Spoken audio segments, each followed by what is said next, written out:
Sou João, um caminhoneiro com anos de estrada, acostumado a percorrer os caminhos mais tortuosos deste país. Mas nada, absolutamente nada, me preparou para o que estava por vir. Tudo começou em uma madrugada fria, quando recebi uma ligação inesperada. Era do meu antigo amigo Pedro, que eu não via há mais de 10 anos. Sua voz estava trêmula, quase irreconhecível, e ele me pediu um favor que eu não poderia recusar: transportar uma carga sigilosa e urgente.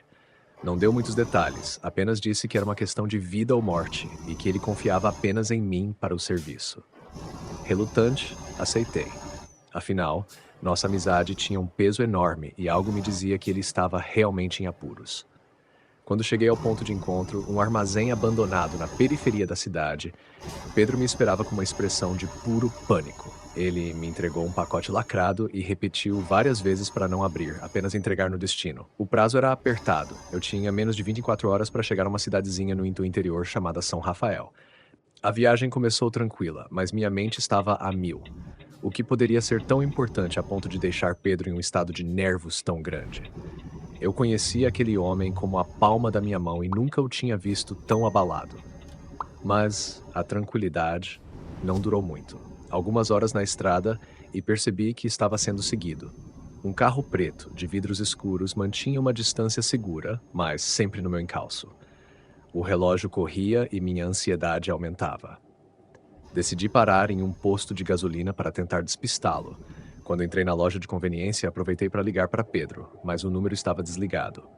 Senti um calafrio na espinha. Ao sair, notei que o carro preto ainda estava lá, estacionado a uma distância considerável. Sem opções, voltei para a estrada, mas agora com a sensação de que algo muito maior estava em jogo. Foi então que comecei a notar coisas estranhas. Os rádios na loja chiavam com interferências incomuns, como se fossem sussurros de uma língua antiga. E quando olhei no espelho retrovisor, por um breve segundo, vi algo que não parecia humano no carro preto. A noite caiu e eu precisava descansar. Encontrei um motel de beira de estrada e decidi parar por algumas horas. Ao entrar no quarto, me deparei com uma mulher, Clara, que parecia estar me esperando. Ela era alta, de cabelos negros e olhos penetrantes, e afirmou saber sobre a carga que eu transportava. Disse que estava ali para ajudar, que Pedro estava em perigo e que eu precisava confiar nela. A desconfiança era grande, mas algo nos olhos dela me convenceu a ouvir sua história. Ela contou que Pedro estava envolvido em uma conspiração que envolvia altos cargos do governo e que a carga que eu levava era a prova necessária para desmascarar todos eles. Enquanto conversávamos, notei algo ainda mais perturbador. Clara parecia conhecer detalhes íntimos da minha vida, coisas que nem mesmo Pedro saberia. Sua presença tinha um ar quase sobrenatural, como se ela soubesse mais do que era humanamente possível. E mais de uma vez, quando a luz do abajur piscou, juro que vi sua sombra se mover independentemente dela. Com o amanhecer, continuamos a viagem juntos. Clara parecia conhecer cada atalho e estradinha de terra que nos levava mais perto de São Rafael, mas o carro preto continuava no nosso encalço. Cada minuto contava e a tensão era palpável. Foi então que Clara revelou algo chocante. Ela também estava sendo perseguida. Não só pelos homens no carro preto, mas por pessoas que queriam silenciá-la a todo custo. Ela tinha sido jornalista investigativa e, ao descobrir a conspiração, sua vida virou de cabeça para baixo. Conforme falava, notei que sua voz às vezes ecoava de maneira estranha, como se houvesse mais de uma pessoa falando ao mesmo tempo. E uma noite, quando paramos para descansar, acordei de um pesadelo horrível para encontrá-la sussurrando em um idioma desconhecido, cercada por uma luz fraca e azulada que parecia emanar dela. Faltavam poucas horas para chegarmos ao destino, quando o pior aconteceu. Fomos emboscados. Um grupo armado cercou o caminhão e, apesar de nossos esforços, fomos capturados. O líder do grupo, um homem de olhar frio e calculista, revelou a verdade por trás de tudo. Clara não era quem dizia ser. Ela era uma peça-chave no esquema e estava me usando para chegar ao seu objetivo. Pedro, na verdade, tinha confiado em mim para entregar a carga ao único lugar seguro, a delegacia de São Rafael, onde um investigador honesto estava esperando as provas para desmontar a rede de corrupção. Com a revelação, minha mente entrou em colapso. Como eu poderia ter sido tão ingênuo? Mas não havia tempo para lamentar. Consegui escapar do cativeiro de forma inesperada, usando a confusão causada por uma briga interna entre os sequestradores. Com Clara desmascarada e neutralizada, voltei ao caminhão. O tempo estava se esgotando. Em uma corrida desesperada contra o relógio, cheguei à delegacia de São Rafael com apenas minutos de sobra. O investigador, um homem chamado Carlos, recebeu a carga e, com ela, todas as provas necessárias para desmantelar a conspiração. Pedro estava a salvo, mas a desconfiança me consumia. Foi então que Clara apareceu para mim pela última vez. Seu rosto, agora mais sereno, parecia brilhar com uma luz suave. Ela me revelou a verdade final. Clara era, na verdade, o espírito de uma jornalista que tentou desmascarar o esquema anos atrás, mas foi emboscada e morta antes de conseguir. Seu espírito vagava, inquieto, esperando uma chance de completar sua missão para finalmente descansar em paz. Ela havia me escolhido porque sabia que eu tinha a coragem e a determinação necessárias para concluir o trabalho que ela não pôde terminar. Pedro me procurou algumas semanas depois, seguro e aliviado. A conspiração havia sido desmantelada, mas as cicatrizes da traição ainda estavam frescas. Clara, ou o que restava dela, desapareceu sem deixar rastros. E ainda me pergunto se as coisas sobrenaturais que presenciei foram reais ou alucinações causadas pelo estresse.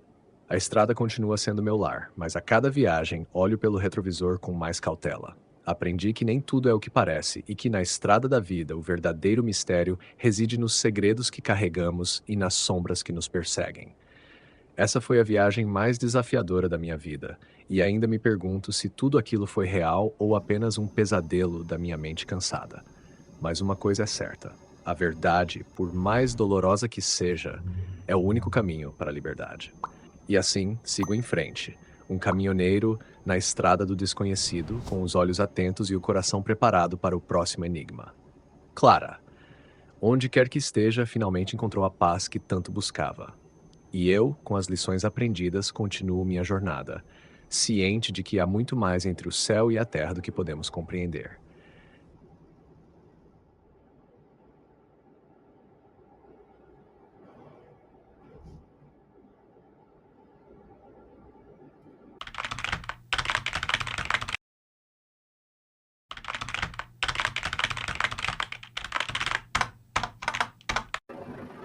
Dirigir um caminhão não é apenas um trabalho, é um estilo de vida. As noites longas e solitárias na estrada, o rugido constante do motor e as linhas brancas intermináveis que se estendem à sua frente. Meu nome é Gabriel e estou na estrada há mais de 20 anos. Vi muitas coisas, mas nada como o que aconteceu na estrada 666. Se você sobreviver a esta história, pode ser que também duvide do que é real. Era uma noite escura e tempestuosa quando recebi a encomenda. Tinha que levar uma carga de suprimentos médicos da cidade até um pequeno vilarejo do outro lado do estado. O prazo era apertado, eu precisava chegar antes do amanhecer. Meu copiloto e amigo de longa data, Joaquim, me acompanhava. Um cara durão e sarcástico, mas de bom coração. O que você acha dessa estrada, Gabriel? Joaquim perguntou enquanto nos aproximávamos da entrada da estrada 666. Só mais uma estrada, respondi, tentando esconder meu desconforto. Mas havia algo naquela estrada que me deixava inquieto. Já passava da meia-noite quando entramos na estrada 666. A chuva batia forte no para-brisa e o vento uivava lá fora. De repente, algo chamou minha atenção no retrovisor. Uma figura branca e espectral, apenas por um segundo, depois desapareceu. Você viu isso? Perguntei a Joaquim, meu coração batendo acelerado. Ver o quê? Deve ser seu cansaço pregando peças, ele respondeu, mas seu tom de voz não era tão seguro quanto antes. Mais adiante, vimos uma pessoa na beira da estrada fazendo sinal para parar. Contra minha intuição, encostei o caminhão. Era uma mulher de aparência pálida, vestida com roupas antigas, encharcada pela chuva. Posso pegar uma carona? Ela perguntou, a voz baixa e quase inaudível. Joaquim e eu trocamos olhares. Havia algo nela que não parecia certo, mas deixá-la ali na tempestade parecia cruel. Claro, entre, disse Joaquim, e ela subiu na cabine, sentando-se entre nós. Conforme dirigíamos, ela nos contou uma história estranha sobre um acidente que havia ocorrido naquela estrada muitos anos atrás. Eles dizem que os espíritos das vítimas ainda assombram este lugar, disse, olhando fixamente para a frente. Você acredita nessas coisas? Perguntei, tentando manter a conversa leve. Eu acredito no que vejo, respondeu ela, sem emoção. Joaquim começou a ficar inquieto. Gabriel, isso está começando a ficar estranho demais. De repente, a mulher se virou para mim com um olhar que gelou meu sangue. O tempo está acabando, Gabriel, disse ela. E então, assim como apareceu, ela desapareceu. A cabine estava vazia, como se ela nunca tivesse estado ali. Joaquim, você viu isso? Ela sumiu. Antes que ele pudesse responder, o caminhão começou a fazer um barulho estranho. Parei no acostamento e desci para verificar. Foi quando vi Joaquim ao telefone, falando em voz baixa. Sim, o plano está em andamento. Ele não suspeita de nada. Joaquim, o que está acontecendo? Confrontei-o, sentindo a raiva e a traição borbulharem dentro de mim. Desculpe, Gabriel, mas há muito dinheiro envolvido. Você não deveria estar aqui. Entendi então que Joaquim tinha armado para mim. Ele pretendia me deixar naquela estrada, possivelmente para morrer. Precisava pensar rápido. Voltei para o caminhão, liguei o motor e acelerei, deixando Joaquim para trás. Mas não estava sozinho. No retrovisor, vi novamente a figura espectral, mais próxima desta vez. Você não pode fugir do seu destino, ouvi a voz da mulher ecoando em minha mente. A estrada parecia se estender eternamente, o relógio marcando implacavelmente as horas. Precisava chegar ao vilarejo antes do amanhecer para entregar os suprimentos e salvar minha própria vida. A cada quilômetro, a figura espectral se aproximava mais. Quando finalmente avistei as luzes do vilarejo, o caminhão começou a perder potência. Não agora, por favor, não agora, implorei, forçando o motor a continuar. Com um último suspiro, o caminhão parou na entrada do vilarejo, exatamente quando o sol começava a nascer. Entreguei os suprimentos, mas nunca consegui esquecer aquela noite. Joaquim desapareceu sem deixar rastros. E a figura espectral? Nunca soube se era real ou fruto do meu cansaço e medo. Mas uma coisa é certa. A estrada 666 guarda segredos que talvez seja melhor deixar enterrados. Mas a história não acabou ali. Ao tentar retornar, percebi que a estrada não era a mesma. Parecia que havia entrado em um labirinto que não tinha fim. Cada curva me levava de volta ao mesmo ponto. A figura espectral, agora mais clara e distinta, aparecia cada vez mais frequentemente. Em um momento de desespero, parei o caminhão e desci, tentando encontrar um caminho a pé. Foi então que ouvi passos atrás de mim. Virei rapidamente e vi Joaquim, com um olhar transtornado e desesperado. Eu não consegui sair, Gabriel. A estrada não me deixou sair, ele gritou, a voz cheia de pânico. Tentamos juntos encontrar uma saída, mas parecia que a estrada tinha vida própria, nos mantendo presos em um ciclo interminável de medo e incerteza. Em uma noite particularmente escura, enquanto estávamos parados no caminhão, a figura espectral apareceu novamente. Desta vez, ela falou diretamente conosco. Vocês estão aqui por um motivo. Até que aceitem seu destino, jamais sairão. Desesperados, tentamos entender o que significava aceitar nosso destino. Decidimos investigar mais sobre o acidente que a mulher mencionou.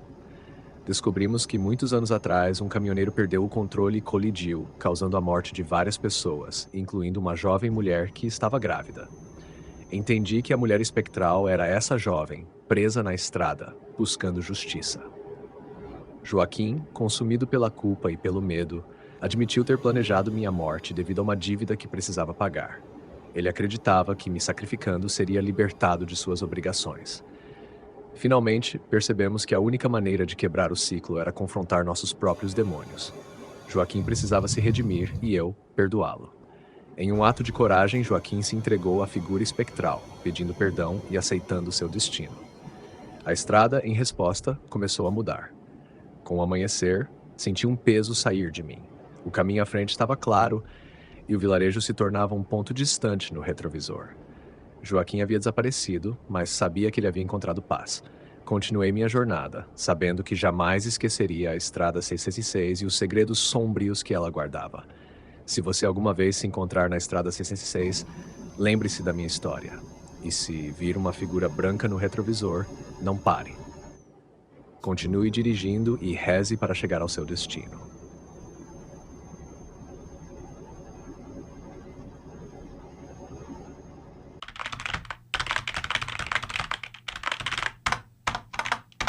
Meu nome é Elisa, e nunca pensei que uma simples viagem ao interior mudaria minha vida para sempre. Sou uma jornalista investigativa e sempre fui cética em relação a lendas urbanas. Mas tudo mudou quando me deparei com a história da menina perdida na névoa. Minha jornada começou numa manhã fria de outono. Recebi uma dica sobre uma série de desaparecimentos misteriosos numa pequena cidade chamada Vale das Sombras. Diziam que todos os desaparecimentos aconteciam sob a mesma condição: uma densa névoa que aparecia do nada, envolvendo as ruas e engolindo quem estivesse por ali. A lenda mais antiga falava de uma menina que havia sumido na névoa décadas atrás e que desde então seu espírito assombrava a cidade. Decidi investigar. Afinal, se havia algo de real naquela história, eu iria descobrir. Cheguei à cidade pouco antes do anoitecer e a névoa começava a se formar lentamente. O lugar tinha um ar abandonado, com poucas pessoas nas ruas. Os moradores me olhavam de forma estranha, como se soubessem que eu era uma forasteira. Encontrei abrigo numa pequena pousada administrada por uma senhora idosa chamada Dona Marta. "Você veio por causa da menina, não é?" ela perguntou, olhando-me com olhos cansados e cheios de histórias. "Sim, sou jornalista e quero entender o que está acontecendo aqui", respondi, tentando soar confiante. "Tenha cuidado, menina. A névoa leva mais do que pessoas. Ela leva almas", Dona Marta advertiu, sua voz tremendo levemente. Naquela noite, enquanto estava no meu quarto revisando notas e montando um plano de investigação, ouvi um som estranho vindo da rua. Uma música suave, quase etérea, que parecia chamar meu nome. Olhei pela janela e vi a névoa se aproximando rapidamente, engolindo tudo em seu caminho. Com uma mistura de medo e curiosidade, saí para investigar.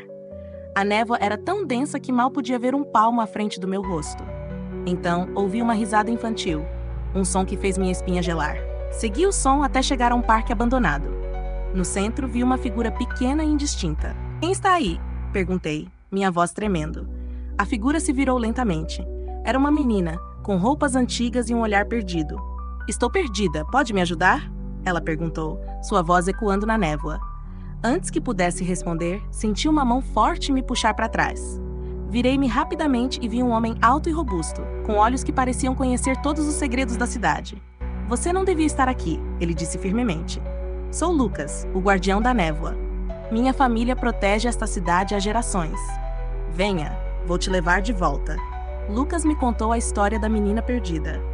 Ela se chamava Clara e desapareceu há mais de 50 anos, quando a névoa começou a assombrar Vale das Sombras. Desde então, seu espírito aparecia, atraindo pessoas para dentro da névoa. Ninguém sabia o porquê, mas os desaparecimentos continuavam. No dia seguinte, comecei a investigar mais a fundo. Entrevistei moradores, pesquisei arquivos antigos e conversei com Dona Marta, que revelou que Clara era sua irmã mais nova. Ela era uma criança doce, mas algo mudou pouco antes de desaparecer. Ela falava sobre uma voz na névoa, chamando por ela, disse Dona Marta, lágrimas escorrendo pelo rosto. Quanto mais eu descobria, mais a cidade parecia conspirar para manter seus segredos enterrados. Os moradores eram reticentes, e parecia que todos tinham algo a esconder. Uma noite, enquanto revisava minhas anotações, encontrei um antigo diário de Clara entre os pertences de Dona Marta. As últimas páginas estavam cheias de desenhos e palavras desconexas, falando sobre um amigo invisível que vivia na névoa. Uma página em particular chamou minha atenção. Um mapa rudimentar do parque, com um X marcado em um ponto específico. Decidi seguir o mapa. A névoa estava particularmente densa naquela noite, mas eu estava determinada a chegar ao fundo daquele mistério. No local marcado no mapa, encontrei uma velha árvore, suas raízes expostas e retorcidas. Comecei a cavar, e logo encontrei uma pequena caixa de madeira. Dentro, havia uma boneca antiga e uma carta. A carta, escrita pela mãe de Clara, falava sobre como a menina sempre mencionava seu amigo invisível, e de como ela parecia cada vez mais assustada. No final, a mãe pedia desculpas, dizendo que não sabia como ajudar sua filha. De repente, senti a presença de alguém atrás de mim. Era Lucas. "Você encontrou o que procurava?" ele perguntou, sua voz calma. "Talvez, mas ainda não entendo tudo isso", respondi, confusa. "Clara era especial", ele disse, olhando para a boneca. "Ela tinha o dom de ver coisas que os outros não podiam. A névoa, ou o que está por trás dela, a escolheu. E agora ela está presa entre dois mundos, atraindo outros para compartilhar seu destino." Lucas me levou de volta à pousada e na manhã seguinte ele havia desaparecido. Decidi que precisava confrontar a névoa mais uma vez. Havia algo que ainda não fazia sentido, algo que eu precisava entender. Naquela noite, voltei ao parque. A névoa era quase sólida, uma parede branca que engolia a luz do meu farol. Caminhei até o centro do parque e novamente vi Clara.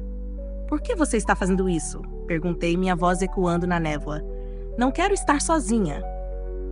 Ela respondeu, seus olhos cheios de tristeza. Mas eu não escolhi isso. A névoa me escolheu. Senti uma onda de empatia por Clara. Ela era apenas uma criança perdida, presa em um ciclo de medo e solidão. Peguei a boneca da caixa e a entreguei a ela. Talvez isso ajude a encontrar paz, disse, minhas mãos tremendo. Clara pegou a boneca e por um momento a névoa pareceu se dissipar levemente. Ela sorriu, um sorriso triste, mas agradecido. Obrigada, ela sussurrou, antes de desaparecer na névoa. Na manhã seguinte, a névoa havia desaparecido. A cidade parecia mais brilhante, como se um peso tivesse sido levantado. Mas eu sabia que a paz era temporária. A névoa poderia voltar e Clara ainda poderia estar presa. Decidi ficar em Vale das Sombras, pelo menos por um tempo. Havia ainda muito a ser descoberto, muitos segredos a serem desvendados. E agora eu tinha uma missão: garantir que a história de Clara não fosse esquecida e que nenhum outro inocente fosse engolido pela névoa. E assim, minha jornada continuava, com um novo propósito e uma nova determinação. Porque às vezes as lendas urbanas são mais do que apenas histórias. Elas são memórias de almas perdidas, clamando por serem ouvidas. E se você alguma vez se encontrar em Vale das Sombras e ver uma névoa densa se aproximando, lembre-se da história de Clara. Porque mesmo na escuridão, há luzes que nunca se apagam.